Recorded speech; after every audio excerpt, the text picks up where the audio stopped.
Hola, ¿cómo están? ¿Qué tal? Muy buenas noches. Bienvenidos nuevamente a Según el Cristal. Es un placer volver a encontrarnos después de una semana para hablar temas de actualidad. Y en esta oportunidad vamos a conocer a la nueva conducción del Consejo Profesional de Ciencias Económicas de Salta, ahora a cargo de Carlos Joya, quien nos va a estar comentando cuál es la actualidad de los profesionales que se desempeñan dentro del área de la economía, de las ciencias vinculadas a la economía y que seguramente, como la mayoría de las profesiones, debe estar pasando por una serie de situaciones enmarcadas dentro de lo que es la economía general de nuestro país. Vamos a consultarle, por supuesto, cuáles son también los proyectos que va a desarrollar de aquí en adelante y además preguntaremos también acerca de la visión que tiene por lo menos su presidente respecto de la actual conducción económica del país, aparte por parte del equipo económico del gobierno del presidente Mauricio Macri.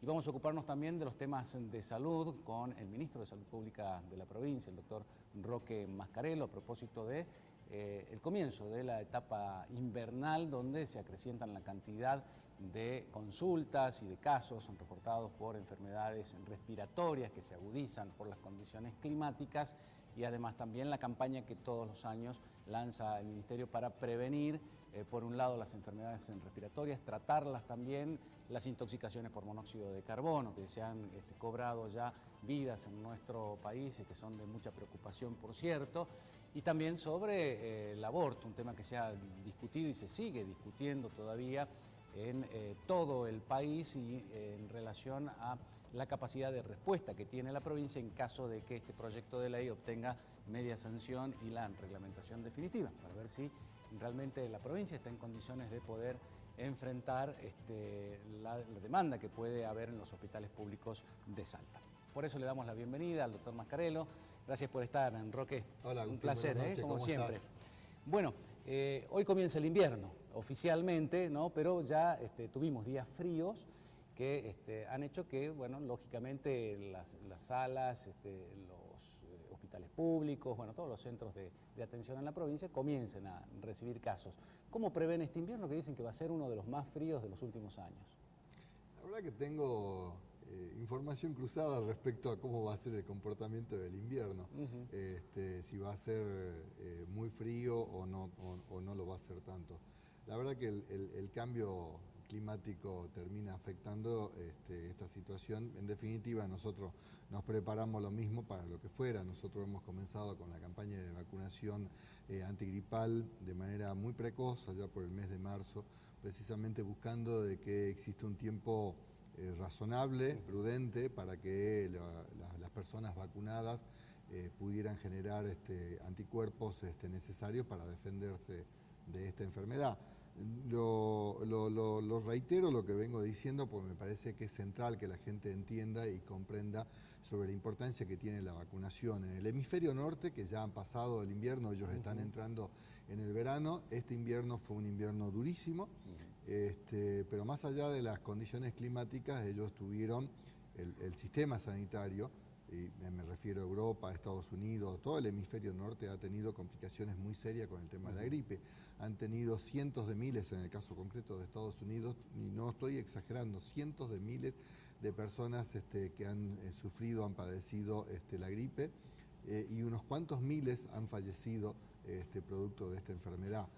Por eso nosotros siempre hacemos mucho hincapié en el tema de la vacuna, y yo espero, obviamente, que la gente comprenda, entienda y valore precisamente lo que significa tener un esquema de vacunación como el que tiene Argentina, que tiene 20 vacunas. Es un esquema de vacunación espectacular. Uno de los más importantes del mundo. Es el más importante del mundo, sin ninguna duda, que incluye, obviamente, la vacunación antigripal, que fue la última que se incorporó, porque obviamente nosotros le estamos poniendo a disposición de la gente un elemento básico y central para evitar precisamente la enfermedad. Y que además es caro, ¿no? Si uno lo quiere comprar en una farmacia de manera particular, es caro. Es muy caro. La vacuna. Y eso está disponible en todos los centros de salud, para todos los hospitales, para todo el grupo de riesgo, que es el que está como población objetiva, digamos, menores de 2 años, embarazada, mayores de 64 años, mayores de 60 años, y aquellas personas que tienen alguna patología de riesgo, diabetes, hipertensión, que son factores que pueden agravar la enfermedad. Y siempre me gusta hacer la aclaración porque muchas veces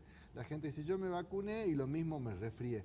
Y estamos hablando de dos cosas distintas. Estamos hablando de gripe, por un lado, que puede llevarme eventualmente a la muerte, y estamos hablando del resfrío. El resfrío es una cuestión banal, que no tiene mayor repercusión, son 2 o 3 días de malestar general, un poco de fiebre, un poco de rinitis, de moquito que me cae por la nariz, y no va a pasar de eso, digo, y con reposo y algún analgésico y buena hidratación eso va a pasar.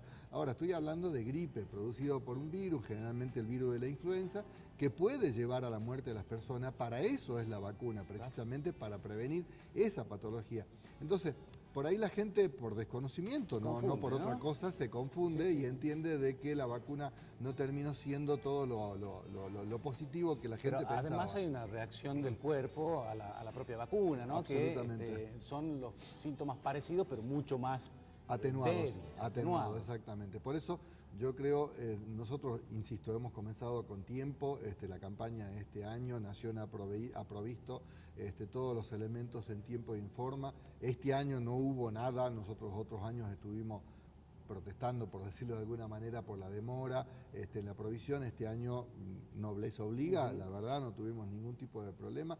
Fuimos la primera provincia en comenzar con la campaña de vacunación antigripal, inclusive antes que la Nación, y la ponemos a disposición y siguen estando a disposición. Yo les pido por favor a la gente que mira este programa y que además puede relacionarse con otra persona, que estimulen a que la gente vaya a vacunarse porque es un elemento central. Así como la vacunación, hago la comparación, las Américas estuvieron libres de sarampión hasta el año 2018. En el año 2000 fue declarada las Américas libre de sarampión, producto de una intensísima campaña de vacunación durante muchísimos años. Comenzamos a bajar los brazos, comenzamos a dejar personas susceptibles sin vacunar, en vez de conseguir coberturas útiles que están por encima del 80% para evitar la aparición de enfermedad. Obviamente nos hemos relajado y este año aparecieron 2 casos de sarampión. Primero uno en Perú, un ciudadano que no salió de su país, y después otros 2 acá en Argentina, uno que tuvo mayor repercusión, que fue una chiquita de 8 meses. Digo, ¿por qué hago la comparación con el tema del sarampión? Porque precisamente la vacuna es altamente efectiva para prevenir la enfermedad. Por eso es que pido, suplico, intento a través de todos los medios de que la gente tome conciencia de lo que significa la vacunación, porque es un elemento central para prevenir este tipo de enfermedades. Podemos prevenir meningitis por meningococcus, podemos prevenir meningitis por influenza, podemos prevenir la tuberculosis, podemos prevenir el tétano, podemos prevenir el sarampión, la rubiola, la tos convulsa. Digo, todas las vacunas están disponibles. Por favor, entendamos de que si están disponibles es justamente para prevenir las enfermedades y después no tener que andar lamentándonos respecto a que me enfermé de tal o cual cosa, y no tiene ningún tipo de costo, no genera ningún tipo de dificultad, digamos, para acceder a la vacunación, y por eso está bueno que me des la oportunidad de volver a insistir con el tema de la campaña para que la gente concurra. Los que no están dentro del grupo de riesgo, es optativo que se la pongan, pero ¿cuál es la recomendación médica? Una persona sana, en una edad... Es optativo, obviamente, y se entiende de que una persona joven o un adulto joven tiene mejores condiciones físicas en su organismo para defenderse de esta noxa. En las personas mayores o menores de edad del grupo etario que dije, o aquellas personas que tienen alguna patología de base, la posibilidad de la afección mucho más grave a partir del contagio con el virus de la influenza, el virus de la gripe, puede llevarlo a la muerte. Por eso es de que hacemos hincapié en ese grupo etario, sin que esto signifique que no está que es inconveniente vacunar en el otro grupo etario. Aquel que pueda hacerlo, hágaselo, vacúnese. Todavía está a tiempo. Absolutamente, hágalo, porque realmente es importante, y mientras mayor cantidad de población está cubierta, mayores posibilidades de no tener que pasar por la misma situación que pasó en el hemisferio norte en este invierno. Nosotros queremos tener un invierno tranquilo, sin tener, hasta ahora tenemos registrado, si yo no mal recuerdo, algo así como 20 casos de gripe del virus de la influenza. Creo que son 17, pero digo, como todos los días entra algún caso más, por ahí puedo errar en el número, pero lo importante es de que hasta ahora son muy pocos, aspiramos a que sigan siendo muy poquitos, y lo que más aspiramos es de que no exista ninguna complicación severa con todos estos tipos de pacientes. Sí, porque por ahí está subestimada la gripe, ¿no? Tengamos en cuenta que, por ejemplo, a comienzos del siglo XX en España arrasó con 1/3 de su población, ¿no? Sí, Si mal no recuerdo. Por eso cuando yo te dije de que complicado. este invierno en el hemisferio norte se llevó cientos de miles de personas estuvieron internados por gripe o por complicaciones del virus de la influenza, que es el que produce la gripe, tómenlo en serio. Cuando yo digo de que hubo miles de personas que fallecieron en Estados Unidos, y digo, lo pongo como emblemático porque uno tiene la idea, por ahí forma parte del imaginario colectivo y en realidad no es tan así, pero digo, uno tiene la idea de que en Estados Unidos es todo fantástico, es todo maravilloso, que este tipo de cosas no sucede. Bueno, créanme de que en Estados Unidos este tipo de cosas han tenido una repercusión importante y ha producido un daño sobre la salud muy importante en esa población. Recuerda que Estados Unidos tiene una enorme población que no tiene ningún tipo de cobertura por parte del sistema sanitario público. La salud es paga en Estados Unidos, por lo tanto, aquellos que tienen poder adquisitivo y tienen posibilidad de comprar salud, lo hacen, y aquellos que no tienen posibilidades económicas están a la buena de Dios. Entonces, en ese contexto, en un país que es una potencia económica en el mundo y todo lo demás, también pasan estas cosas, y por eso lo pongo como ejemplo para que entendamos de que si en ese lugar pasa lo que pasa, con el nivel económico que tienen, con la disponibilidad económica que tienen las familias en general, ¿cómo no lo vamos a tener acá? Entonces, si nosotros tenemos la suerte, es una dicha de verdad que la Argentina tenga un calendario de vacunación tan enorme, tan grande como el que tenemos, con todas las vacunas y que son absolutamente gratuitas y están disponibles en todos los centros de salud y en los hospitales, pues bueno, mejor que mejor, hagamos uso de eso.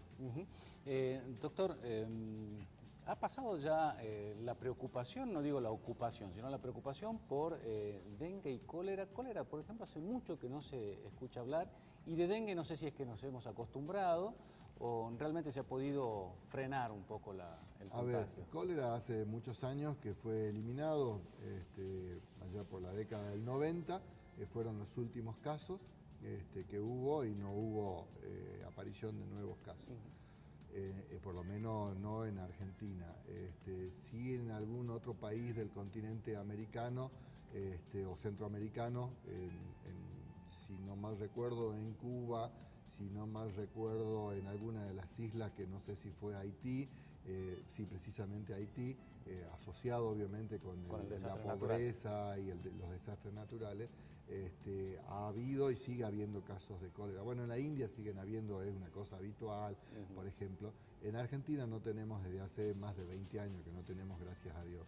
Eso no quiere decir de que no estemos exentos de que no vuelva a aparecer. Yo no quiero poner ningún manto de sospecha sobre este tema, pero son cuestiones que si no están asociados todo con el saneamiento básico, con lo que el cuidado, el autocuidado de la salud y precisamente con esto de lavarnos, de higienizarnos adecuadamente, permanentemente, para evitar la aparición de esta y otras enfermedades. A la fecha no lo hay, desde hace más de 20 años, reitero, más de 20 años, cerca de 30 años que no hay caso, y esperemos que así siga, pero como epidemiológicamente el comportamiento de los virus es siempre bastante errático, y que además no existen fronteras que dividan o que permitan que no pase de un país a otro. Si llegara a aparecer en un país limítrofe, pues obviamente estaríamos muy expuestos, como sucedió en aquella vuelta en los años 90. Respecto al tema del dengue, zika y chikungunya, este año tuvo un comportamiento epidemiológico bastante diferente a lo que venía siendo en estos años. Este año no hemos tenido prácticamente casos de dengue, han sido muy poquitos, no llegan a la decena de casos. Tuvieron todos vinculados con embarcación, Salvador Massa, en el límite de la frontera con Bolivia, y algún que otro caso en la zona del departamento San Martín del Norte, y no hubo ningún otro lugar. Lo cual es para quedarse tranquilo, no, porque obviamente las condiciones medioambientales siguen estando presentes, que puedan favorecer, que favorecen el desarrollo del mosquito. Por eso nosotros decimos medidas tan simples como es eliminar todo elemento que pueda acumular agua, donde puedan depositar sus huevos los mosquitos, y eso permitir que se mantenga el ciclo, pues obviamente hay que hacerlo. Son medidas simples que no tienen ningún tipo de costo y que la gente además tiene que asumir de que el entorno de su vivienda y el peridomicilio debe estar libre de todos esos elementos. Y es una cuestión solidaria también, porque si yo limpio mi patio y el vecino no lo hace, absolutamente, ¿no? Evidentemente no sirve de estoy mucho. poniendo en riesgo. Recordemos de que el virus está presente, está circulando. El mosquito existe, lo que tenemos que hacer es bajar la densidad de mosquito para que no exista la posibilidad del desarrollo, del crecimiento y de potencialmente el transmitir la enfermedad, más allá del comportamiento epidemiológico, que es como que habría una mutación, un cambio en la genética del virus que le permite, que como que se está modificando eso como para aparecer en un rebrote. Por eso es que debemos estar atentos y por eso que debemos nosotros mantener y sostener en el tiempo todas las medidas de eliminación de todos los cacharros que existen en nuestra casa, mantener limpio el domicilio y el peridomicilio y actuar, como vos bien decís, solidariamente. Lo que yo haga lo tiene que hacer mi vecino, porque de nada alcanza con que yo lo haga si mi vecino obviamente no mantiene esa misma conducta. Recordemos que si bien el mosquito tiene un vuelo corto, lo mismo, una casa pegada en una manzana, si hay alguien que no hace eso, obviamente produce una cantidad de mosquitos que se van acumulando, y como el virus está circulando, encuentra una persona al cual el mosquito la pica y ha tenido circulación o ha tenido contacto con el virus, puede reproducirlo en su intestino el mosquito y picar a una nueva persona y volver a repetir el ciclo. Entonces, por eso es importante de que estas medidas tan simples, que no tienen ningún tipo de costo y que además hacen a las buenas prácticas personales de mantener mi casa, mi domicilio, mi peridomicilio limpio, precisamente para evitar la aparición de esta y otras enfermedades. Entonces, este año no hemos tenido, lo cual no quiere decir de que nosotros debamos bajar los brazos. Nosotros debemos seguir estando atentos, debemos seguir trabajando en ese sentido, produciendo las acciones de descacharrado, que son las que tienen impacto. No existe ningún tipo de impacto si yo fumigo, porque lo único que voy a hacer si es fumigar, mato solamente a las formas volantes. Ahora, los que están en el estado larvario, a eso no las mato. Por eso es que nosotros decimos la fumigación no tiene ningún tipo de complemento, nada más. Exactamente, exactamente. Claro. Doctor, he escuchado mucho decir durante muchos años que en Salta es escandalosa la cantidad de contagios por SIDA, en relación a su población, por supuesto. ¿Es así? ¿Qué estadística manejan ustedes? ¿Es una provincia que tiene índices muy elevados en este sentido?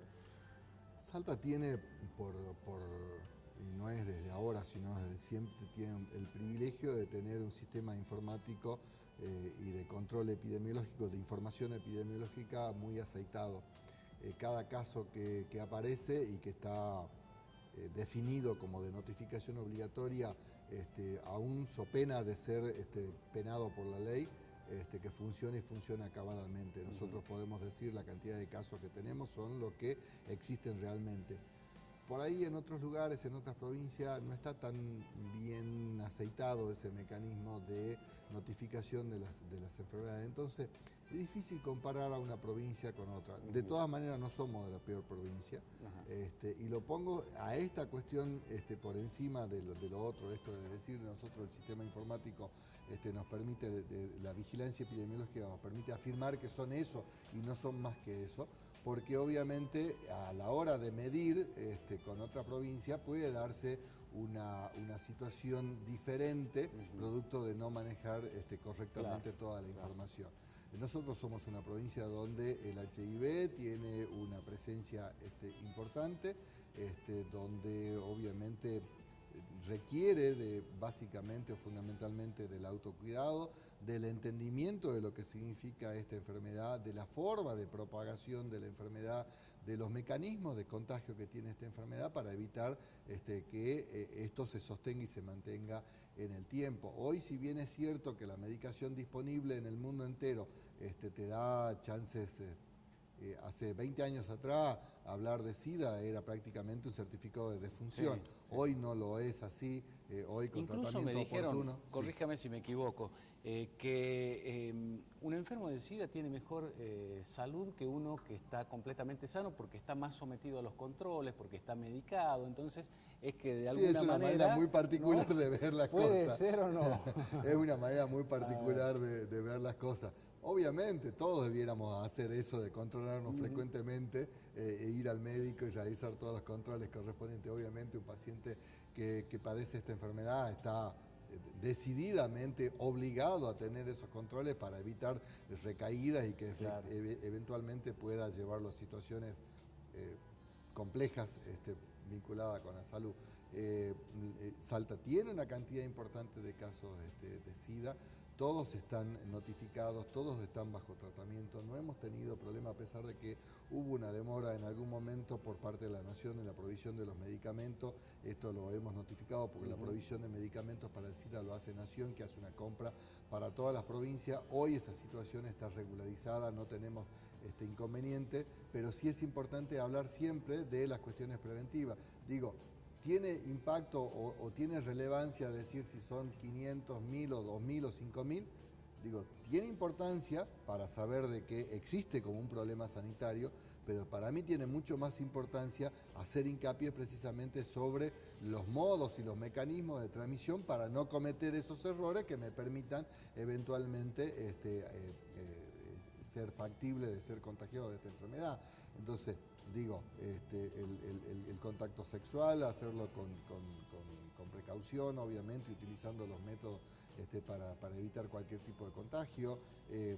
Obviamente, aquellos que utilizan jeringas o agujas, algunos porque tienen alguna medicación que amerite que tengan que utilizarlo, y otro porque está vinculado con el uso de sustancias tóxicas, que sepan de que eventualmente el hecho de circular con una misma jeringa por varias personas puede llevar a contagiar a alguno de ellos si es que efectivamente alguna de esas personas está con el virus circulando en su sangre.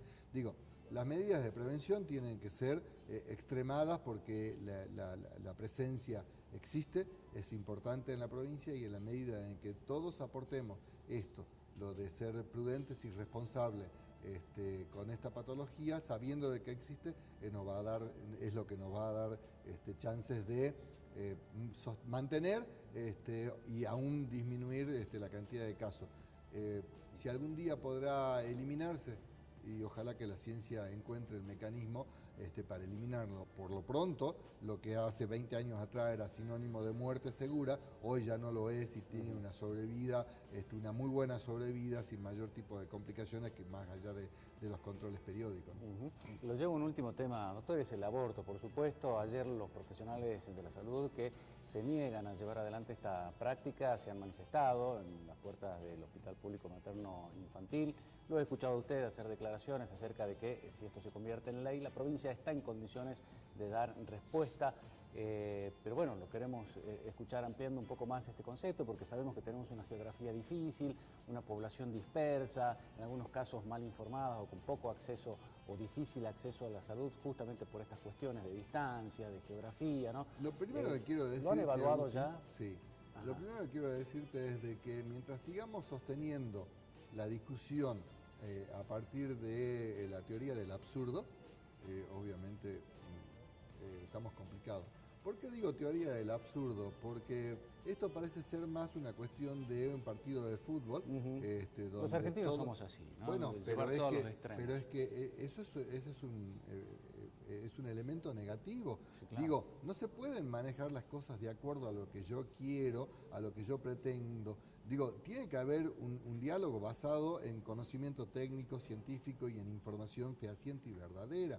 Digo, si seguimos planteándolo solamente a partir de mis expectativas personales, de mis creencias personales, no vamos a encontrar nunca el punto de equilibrio. Claro. Y en el medio estamos dejando afuera de toda esta discusión a la mujer que sufre esta situación. Y al bebé, eventualmente, también lo ponemos en una situación difícil. Digo, ¿por qué no nos ocupamos de, en vez de profundizar las grietas, por qué no buscamos caminos que nos permitan trabajar de manera coordinada, buscando el bien común, el buscar el bien de la persona que se encuentra en una situación dramática y traumática? Digo, la práctica del aborto en la Argentina, en el mundo entero, es una práctica de salud que tiene indicación precisa, obviamente. De lo que estamos hablando es de si legalizamos el aborto para que cada uno disponga, como dicen, disponga de su cuerpo. Digo, está bien, eso puede ser entendido siempre y cuando se tenga en cuenta lo más importante, que es la indicación médica. Tiene que haber una indicación médica que amerite tomar tamaña decisión. Claro. Y si eso sucede, a partir de que eventualmente se pueda aprobar la ley, eso todavía queda un largo camino, creo, por recorrer para que sea efectivamente aprobada esta ley. Nosotros deberemos cumplir con la ley si es que efectivamente esto sucede. Si no sucede la aprobación, seguiremos trabajando con nuestro protocolo, que es la adhesión al protocolo nacional, donde establece las particularidades de qué momento se puede producir la interrupción legal del embarazo sin que eso tenga ningún tipo de penalidad ni sobre la persona ni sobre el médico. Pero yo digo, a mí me encantaría de que ambos grupos pudiéramos no debatirlos desde las cuestiones personales, creencias personales, religiosas, dogmáticas, filosóficas, ideológicas, las que quieran. Digo, estamos equivocando el camino porque estamos perdiendo a la esencia, que es la persona, a la cual la deberíamos sacar de toda esta situación como primera medida. Primero, despenalicemos el hecho de que la mujer pueda ser imputada. Después analicemos lo otro, pero lo primero debiera ser eso. Digo, y acá no la estamos discutiendo a ella, no la estamos poniendo. Por eso digo, es como un partido de River y Boca. Yo quiero ganar y no importa si la otra parte tiene una parte de la razón. Nos creemos dueños absolutos de la verdad, ambas partes. Y las verdades son siempre relativas, nunca son absolutas. Entonces, si no entendemos esta lógica, vamos a seguir trabajando, legislando sobre la lógica como digo, del absurdo, digo, porque es una discusión absurda la que se está dando. Y además, digo, si la ley finalmente es aprobada, si vos me preguntas a mí qué es lo que opino, ya lo he dicho públicamente, yo no creo de que esta ley sea beneficiosa y de que vaya a cambiar la realidad. De hecho, hay un informe que salió ayer, si no mal recuerdo, en el diario Infobae, de un país que se lo toma como emblemático, vinculado con el tema del aborto, como es Francia, donde después de más de 20 y pico de años de tener aprobada la ley, más de 30 años de tener aprobada la ley, ellos llegan a la conclusión de que no cambió sustancialmente la realidad. Entonces, por eso yo digo, ¿por qué no discutimos sobre bases ciertas? ¿Por qué no hablamos que, para hablar de acá, de nuestra Salta, de nuestra querida y amada Salta, digo, ¿por qué no analizamos la información? ¿Qué es lo que se ha hecho? ¿Ha venido disminuyendo la mortalidad materna? Sí. ¿Ha venido disminuyendo la tasa de fecundidad en adolescentes? Sí. ¿Se entregan los métodos anticonceptivos disponibles al conjunto de la sociedad? Sí. ¿Sabemos de esto? No. Si yo te pregunto a vos, ¿cuántos preservativos? Primero, ¿se entregan preservativos en los centros de salud y en los hospitales? La mayoría de la gente va a decir, no lo sabía. Bueno, nosotros el año pasado hemos entregado más de 500.000 preservativos en todos los centros de salud. La gente va y lo saca sin tener que pedirle permiso a nadie. Está puesto en un dispenser, de manera de que nosotros resguardamos la identidad. La píldora del día después está disponible. Inyectables anticonceptivos para mensuales o trimestrales están disponibles. Se hacen vasectomías. El año pasado se hicieron más de 40 vasectomías en el Hospital Materno Infantil. De manera tal de que todas estas acciones han ido haciendo que se disminuya un indicador sobre el cual estamos todos de acuerdo, de que hay que disminuir la mortalidad materna vinculada con el aborto. Estamos totalmente de acuerdo. Ahora, ¿por qué no trabajamos sobre estas acciones, sobre estos elementos para evitar el aborto no deseado antes que ir sobre una cuestión trágica como es el aborto? Porque más allá de las circunstancias, sufren, ya sea aquellas que están a favor o los que están en contra. El hecho de someterse a un aborto deja trastornos en esa persona sin ninguna duda. Así sea consentido y sea vinculado con una decisión personal, deja secuelas en esa persona. Entonces, ¿por qué no trabajamos sobre las otras cuestiones? ¿Por qué no hacemos la prevención, la información, ¿no? Pero esto de la información, mucha gente desconoce de que los servicios de salud, a pesar de que los repetimos, y por eso aprovecho tu programa, justamente para decirlo, está disponible en todos los centros de salud, en todos los hospitales, todos los métodos anticonceptivos que quieran, todos. Y como último te cuento, te relato un episodio que es absolutamente cierto, me pasó a mí, no es que me lo contaron. Un día íbamos hacia el norte, íbamos a Tartagal, tenía una reunión en el hospital, pasamos por el hospital de Pichanal, decidí entrar sin que nadie supiera, tenía tiempo para llegar a Tartagal, entramos al hospital de Pichanal y encontré a un cura franciscano de la Misión San Francisco, ahí en Pichanal, donde precisamente reunido con todo el equipo de salud, lo que el padre, con toda la humildad del mundo, y lo describo, con unas hojotas, con sus pies llenos de tierra, efectivamente una persona sensible de lo que estaba pasando, venía a pedirle al hospital de que le garantizaran la provisión de anticonceptivos para las niñas de esa comunidad, porque él entendía que era mucho más trágico que una niña de 12 o 13 años quedara embarazada a tener que darle la posibilidad de que elija un método anticonceptivo para evitar de quedar embarazada.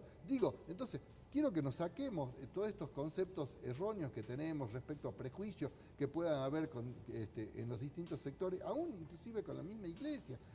Me parece de que debiéramos darnos la posibilidad de una reunión, de una discusión sensata, con información que nos permita tomar la mejor decisión. Y no esta cuestión de que mi verdad es la única verdad, sin tener demasiada información respecto a lo que sucede, por lo menos en nuestra provincia. Me parece que debiéramos tener un poco de sensatez todo y salir de esta cuestión donde los sectores se impugnan en la Argentina, que en vez de ir logrando armonizar y trabajar, acercar posiciones y trabajar sobre las cosas que nos unen, no, trabajamos sobre las cosas que nos desunen para hacer más profunda esa grieta. Difícilmente un país puede avanzar en ese sentido. Y si un país está organizado a través de normas y de leyes, si hay una ley, la tengo que cumplir. No es una cuestión que esté al arbitrio mío. Yo no hago las leyes. Ahora, estoy obligado a cumplir las leyes. Por eso es que me parece un absurdo decir nosotros no queremos. A ver, es como que yo dijera, yo no estoy de acuerdo con que el semáforo en rojo me pare a mí. Yo voy a pasar lo mismo. No, hay una norma que establece eso. Perdón por la comparación, pero pongan el ejemplo que quieran. Cualquier norma que exista acá está para ser cumplida, no está para ser discutida. Si queremos discutirla, debemos discutirla en otro ámbito donde se hacen las leyes para que precisamente tengan en cuenta toda esta cuestión.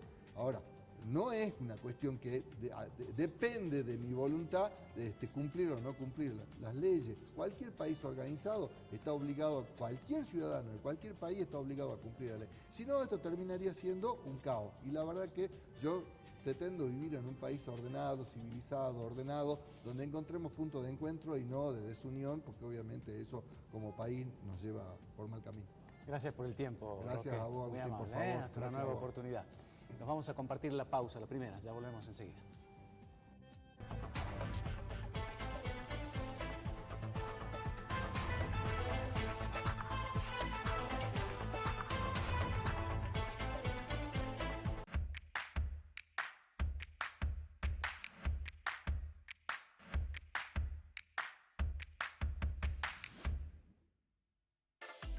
Ahora es fácil, rápido, sustentable y seguro.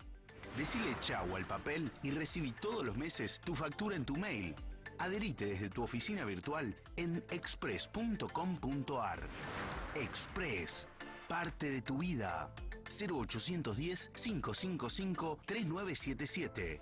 express.com.ar.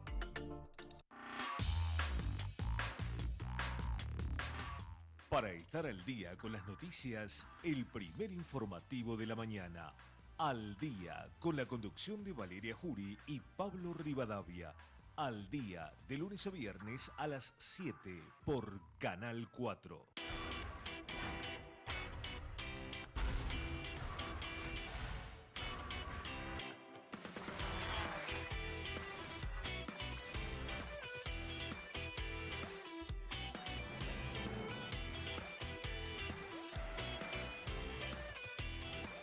Lo mejor en entretenimiento solo puede dártelo HBO Max. Solicítalo ya.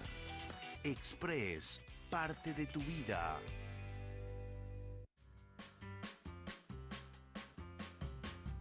Compañía, buena onda, información. Viva la mañana. Los temas de actualidad están en Viva la mañana, con la conducción de Cecilia Batista y Valeria Salín. De lunes a viernes de 8 a 10 por Canal 4.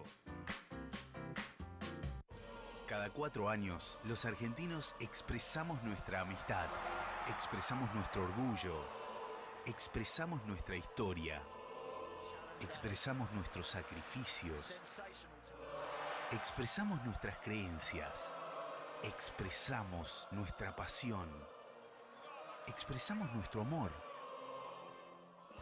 Nos expresamos juntos. Express, parte de tu vida.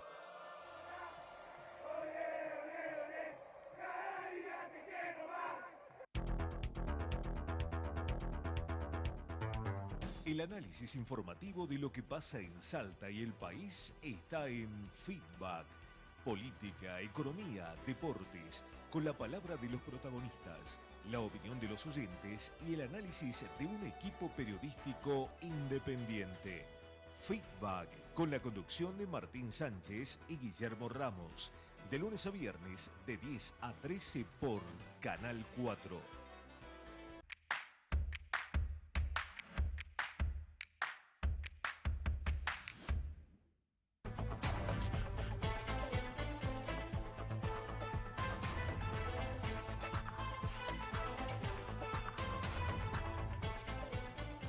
Continuamos en Según el Cristal y estamos en un nuevo bloque en compañía del flamante presidente del Consejo Profesional de Ciencias Económicas de Salta, Carlos Joya, y también uno de los agremiados, si se quiere, ¿no? Uno de sus socios, Álvaro Pérez, a quien ustedes también conocen porque habitualmente asiste, a cada convocatoria que hacemos desde nuestro canal para consultarles sobre temas económicos. ¿Cómo están? Bienvenidos, gracias por estar. Felicitaciones, Carlos, por la designación reciente, de hace unos días nada más. Así es, el 31 de mayo fue la asamblea y el 4 de junio el Consejo Directivo me designó presidente, un desafío importante, la verdad, que asumo con muchísima responsabilidad, una comisión nueva que está integrada por gente que tiene algunos años más de experiencia en la dirigencia, otros nuevos jóvenes, que creo que eso es lo importante, ir echando experiencia con juventud para ir formando nuevos dirigentes y trayendo nuevas ideas, ¿no? Lo decía yo al comienzo, en un momento difícil para todas las profesiones en general, ¿no? Insertarse en el mercado laboral, sostener el empleo también, en muchos casos. Ustedes deben tener miembros del Consejo que deben estar pasando por alguna situación complicada en una empresa, en un comercio, o de manera individual también, ¿no? Se hace necesario obviamente la contención, ¿no? De este grupo de personas que están dentro del Consejo para también servir de orientación, ¿no? ¿Cómo lo han visto ustedes los últimos meses, los últimos años, la situación en general de aquel que ejerce la profesión? Sí, la verdad que en lo que hace a la profesión propiamente dicha, ha sufrido un incremento de tareas administrativas delegadas por organismos recaudadores, más específicamente la AFIP, en donde la verdad que la profesión se está volviendo en algunos casos, me comentan algunos colegas, insalubre, es el término que utilizan. La verdad que cada vez tenemos más cúmulo de tareas, más presiones. La AFIP propone nuevas declaraciones, juega nuevos impuestos y por ahí no dan los tiempos prudenciales para estudiarlo ni salen los aplicativos como corresponde. La verdad que desde el Consejo trabajamos fuertemente con estas instituciones, tratamos de ser un nexo entre los profesionales y las instituciones para poder, lo que yo siempre digo, mejorar la calidad de trabajo, la calidad de vida de los profesionales. La verdad que hoy el desarrollo de la profesión es bastante complicado. Bueno, lo señalaba Carlos, ¿no? Se hace muy complejo tanta burocracia que hay, por ejemplo, para un monotributista, ¿no? Yo como un ejemplo cercano, mi mujer se anotó hace relativamente poco con un monotributo y la verdad que si no contamos con la orientación de un profesional es prácticamente chino básico, ¿no? Para aquellos que nos cuestan los números. Pero nos decía Carlos que también les cuesta a ustedes, ¿no? Por la cantidad de papeles que hay de por medio y tanto trabajo por las exigencias y las presiones del Estado, ¿no? Claro, cada día los contadores, los profesionales del mundo de los negocios necesitan especificidad. Es decir, yo soy contador, pero no ejerzo de contador. Yo tengo el contador que me liquida los impuestos. Claro. Porque es como la medicina. La medicina también fue migrando. Mi abuela tenía un solo médico y hoy nuestras familias tienen un médico para cada parte del cuerpo y para cada síntoma de cada parte del cuerpo, ¿no? Claro. Entonces, la profesión se está ayornando, está cambiando. Es muy bueno que haya un presidente joven y de la calidad humana y profesional de Carlos. Así que feliz como matriculado del Consejo también. Bueno, y ha sido uno de los impulsores también, ¿no? de su candidatura, de su elección. Sí, muy bueno, la verdad que muy contentos. Necesitamos en todas las profesiones renovar la visión, ¿no? Renovar la perspectiva y empezar a tener nuevas habilidades, porque el mundo es complejo y cada día lo es más, y necesitamos mejorar las cosas que hacemos, ¿no? En materia ya sea de financiera, de información, de toma de decisiones, de gestión. En materia tributaria, la presión tributaria ha subido, eso es una realidad, no solamente en la composición y en los impuestos, sino también en cómo se recauda, por la necesidad del déficit fiscal, la madre de todos los males, que vamos a hablar hoy y siempre va a ser el déficit fiscal. Y bueno, en eso necesitamos cada día más de nuestros profesionales. Es importante destacar a la gente que no está vinculado obviamente a la tarea de ustedes, de qué se componen los profesionales que integran el Consejo Profesional de Ciencias Económicas, porque no solamente son contadores, como decía, ¿no? También están administradores de empresas, hay de todo un poco, ¿no? Tal cual, Agustín. Hoy el Consejo tiene contadores, licenciados en Administración de Empresas, licenciados en Economía, actuarios, que quedan muy pocos, y también ¿Qué son tenemos... los actuarios? Los actuarios son son nuestra pata más matemática, los que hacen los cálculos para los seguros, por ejemplo. Exactamente. Bien. Son los que hacen los cálculos para los seguros, muy bien, lo definió Algarita. Y bueno, también tenemos un registro de títulos no tradicionales, los que pueden ser los licenciados en marketing, licenciados en comercialización, licenciados en recursos humanos, etcétera, que van incrementándose cada vez más. Así como le pasa a otras profesiones, a la nuestra ni hablar, ¿no? A los comunicadores sociales, o la gente vinculada al periodismo, le pasa, por ejemplo, a los odontólogos que tienen quienes ejercen de manera ilegal la profesión. Sabemos que hay muchos gestores, algunos lo hacen de buena fe, otros lo hacen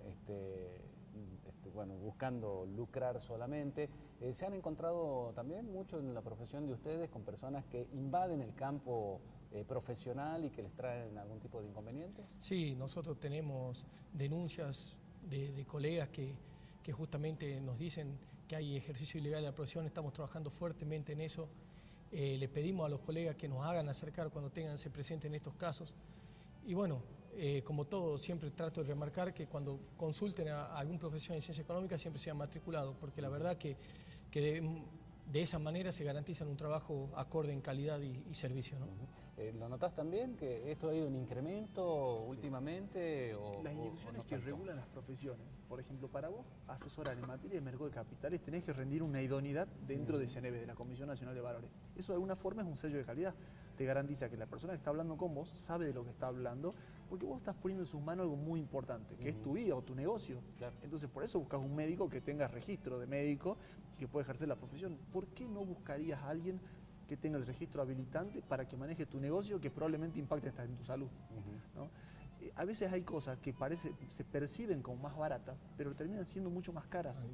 Entonces necesitamos cambiar la mecánica de la forma en que pensamos como sociedad. Es decir, tenemos que pensar en el largo plazo. Cuando decimos Doña Rosa necesita buscar un contador que la lleve de la mano hacia una etapa posterior y se desarrolle. Entonces, el desafío para toda la sociedad es pensar en el largo plazo, porque si no nuestros políticos terminan haciendo cosas que se ven exclusivamente y no la cañería que nos salva de una inundación. ¿Es caro contratar un contador para una persona que tiene un negocio, ¿no? Por ejemplo, un negocio en su barrio o en el macrocentro? ¿Le resulta caro? ¿Están regulados los honorarios? ¿Cómo puede una persona tomar dimensión de cuánto tiene que pagar y no se están abusando? Sí, hoy el Consejo tiene una escala mínima de honorarios por las distintas tareas que realiza. Si es caro, yo te digo que no, porque realmente vuelvo a lo mismo. Hay cosas que por ahí salen más baratas, como bien decía Álvaro recién, claro. Después te terminan trayendo un dolor de cabeza mucho más grande por pagar unos pesos menos. Claro. Yo creo que una tarea bien realizada corresponden los honorarios que hoy tenemos. Yo creo que la parte económica en cualquier empresa es importante. Entonces, vuelvo a remarcar el tener un servicio con un contador, licenciado, matriculado, porque entiendo que es fundamental. Lo barato por ahí sale caro después. Aparte, pongámoslo en términos prácticos, Agustín, mira, un monotributista hoy podría conseguir un financiamiento para descontar un cheque propio en el mercado de capitales financiándose al 30%. Entonces, el que nos está escuchando se financia, se mal financia quizás en una financiera, en una cueva, o se financia en un descubierto al 60%. O sea, está perdiendo plata en otro lugar que no lo percibe. Porque dicen, mira, la verdad que no es caro pagar un contador, prefiero que lo haga mi sobrina que está en primer año de la facultad. Lo estás pagando igual, porque en la vida no hay almuerzo gratis, como dicen en Estados Unidos. En algún lugar lo estás pagando aunque no lo percibas. Evidentemente sí, ¿no? Y más en una situación en donde la gente entra también en desesperación. Hay que tener en cuenta que no solamente hoy en día por la presión tributaria que tenemos todos los argentinos, no solamente hace falta ejercer el comercio o algún tipo de actividad de estas características para tener un contador. Creo que en una familia normalmente no viene mal, ¿no? Así sea un empleado público, que alguien le maneje las cuentas, ¿no? Y en Estados Unidos, por ejemplo, yo siempre veo en las películas, en las series, una vez al año se sientan una semana a hacer números porque tienen que rendir al fisco, ¿no? Exacto. Y si no van presos. Así es. Y creo que de alguna manera está entrando también en la cabeza de los argentinos poco a poco la importancia esta, ¿no? De ser responsables con los impuestos, más allá de que es otra cuestión la presión que ejercen sobre nosotros. La ¿no? presión, Álvaro lo decía recién, la presión tributaria cada vez mayor y eso se nota. Y también los sistemas cada vez te van enjaulando más. Antes, yo creo que cada vez más difícil salir, la AFIP tiene cada vez mayor cantidad de información. Entonces, bien decía Álvaro que no solo significa tener un contador, en el caso de monotributo, ir a pagar el monotributo que te haga actividades económicas. Hay un montón de tareas más, decía descuento de cheque, decía alternativa de financiación, decía, no sé, entre 10 o 20 variables más que pueden asesorar un contador o un profesional en ciencias económicas a ese comercio. Y que por ahí, si no lo tenés bien asesorado, se pierden esas alternativas, ¿no? Claro. Tu estrategia de inversión, tu estrategia. Claro. Pensemos, si tenés sobre unos pesos, ¿qué haces? Pregúntale a tu contador, que te contacte con la persona que puede asesorarte en qué hacer La con esos mayoría de la pesos. gente dice compro dólares, ¿no? Pero hay otras alternativas también, evidentemente, Totalmente, ¿no? mira, Bueno, cuando vos compras dólares, Criptomonedas que han entrado ahora también a salta a través eso del me da banco. mucho miedo. Y ¿Te te da explico miedo por qué. la criptomoneda? La criptomoneda Me parece valía la tendencia $20.000 el Bitcoin. Sí. Hoy vale 3.500. Sí, cayó muchísimo. O sea que debes ganar casi el 3.000% el para Ethereum recuperar. creo que levantó un poco ahora, ¿no? Pero no está regulado y todavía... Y Claro. mira, si hay una LEVAC que me paga libre de riesgo 47, no tiene mucho sentido arriesgarme con eso, ¿no? Claro. Entonces la gente tiene que entender que a veces es bueno, prefiero pájaro en mano que 100 volando. Entonces, cuando hablamos de planificación, imaginemos que vos tenés unos pesos que te sobran. Bueno, ¿en qué vas a invertir? ¿Necesitas gastar en pesos o en dólares? Estás haciendo una obra en tu casa. ¿Tus albañiles de dónde son? ¿Son argentinos o son norteamericanos? Son argentinos tus albañiles. Entonces te conviene que tu ahorro te pague en pesos. Porque si el tipo de cambio se mantiene igual o baja, vas a pagar menos horas de albañil. Entonces, siempre la inversión va a tener que ver con el fin que estás pensando para ese dinero. Claro, claro. Y si tu negocio quiere ampliarse, probablemente tengamos que planificar una estrategia con mi contador y no cerrarme en intentar solamente pagar menos impuestos. Entonces, hablar con el contador de la estrategia fiscal y la estrategia financiera es fundamental, porque el nuevo mundo requiere planificación. Subieron la tasa de ingresos brutos, eso nos va a impactar. Bueno, que mi contador me diga, de hecho lo hizo, cuánto menos iba a ganar yo este año, producto del ingreso, de la tasa de ingresos brutos. Claro.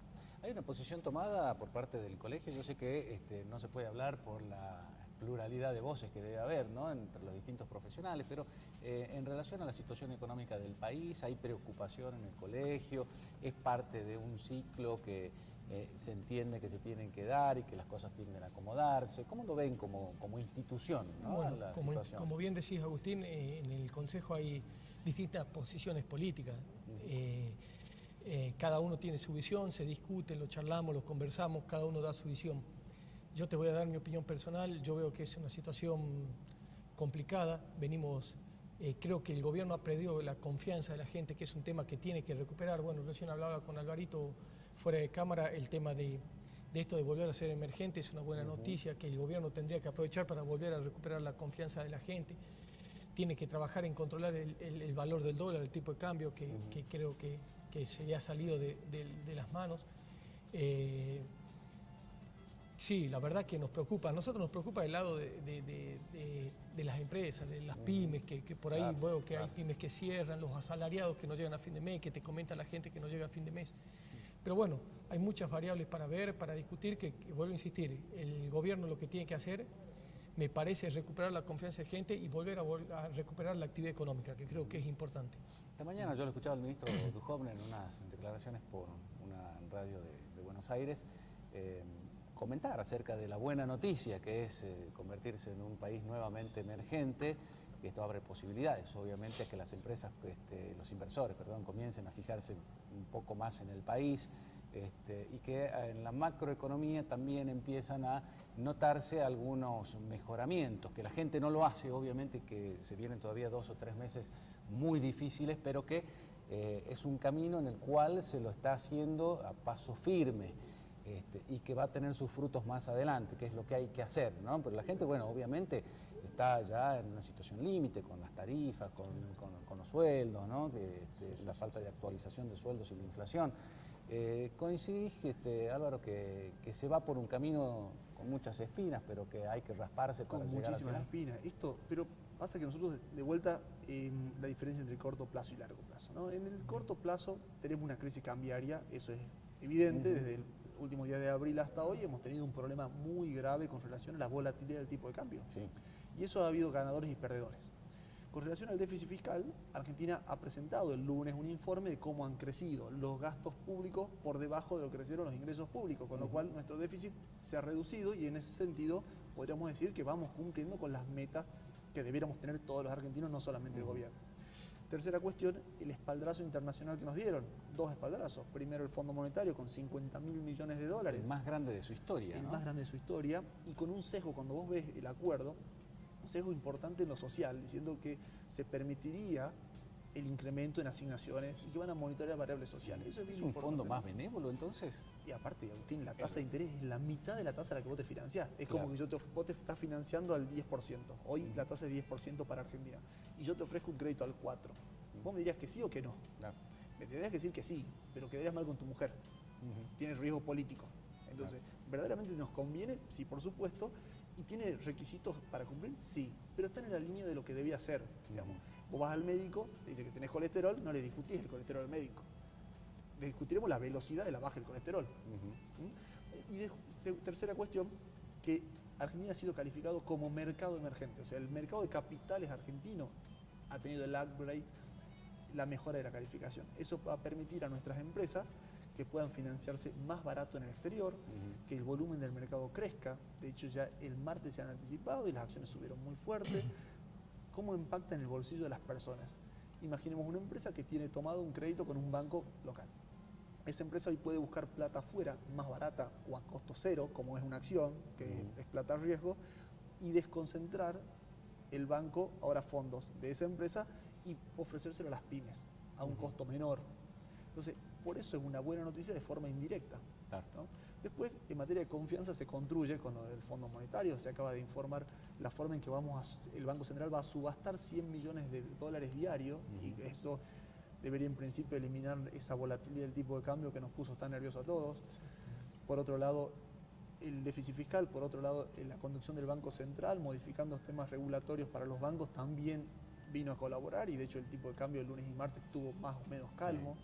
¿Va a quedar más o menos en estos niveles? Mira, auguran hasta un 35 pesos el dólar a fin de año. La pregunta es, si queda estos niveles, ¿nos seguimos yendo a Chile a comprar cosas? ¿Seguimos fugando 12.000 millones de dólares o no? Primera pregunta. Segunda pregunta. La empanada, imaginemos que ahora una empanada vale 28 pesos. No sé cuánto vale la empanada, pero imaginemos. La empanada va a subir de precio y el dólar, como un precio más de la economía, tiene que acompañar esa empanada. Porque si no, nos vamos a atrasar de vuelta, vamos a ir de vuelta todos a Chile a comprar electrodomésticos y se nos funde Carsa o Musimundo. Claro. Vamos a llevarnos 20.000 millones de dólares al colchón y al exterior, con lo cual vamos a tener de vuelta el mismo problema.